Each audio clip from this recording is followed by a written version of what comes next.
বাচ্চারা আজকে আমি তোমাদের হোস্টেল চেক করতে এসেছি। হ্যাঁ স্যার, চেক করুন, আমরা সবকিছু পরিষ্কার রাখি। এটাই তোমাদের পরিষ্কার? পুরো রুমটাকে ডাস্টবিন করে রেখেছো।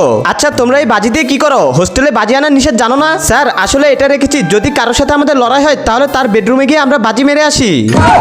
আরে অ্যানি, তুমি এত রাতে বাইরে যাচ্ছ কেন? যাও ভিতরে যাও। স্যার আমি কাজ করতে যাচ্ছি, এই দেখুন আমার পারমিশন আছে। তোমার কাজ করার কি প্রয়োজন আছে? এখন তো তোমার পড়াশোনা করার দরকার। স্যার আমার পরিবার অনেক গরিব, তাই পাশাপাশি আমাকে কাজ করতে হয়। আরে আজকে এত লেট করে এসেছো কেন?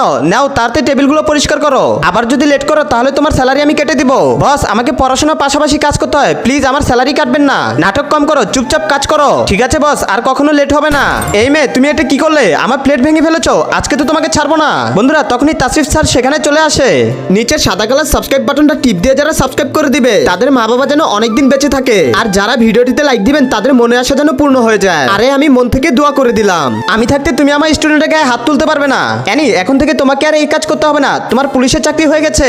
ধন্যবাদ স্যার, এখন তো আমি পুলিশ হয়ে গেছি, সবার আগে এই লোকটাকে আমি অ্যারেস্ট করবো।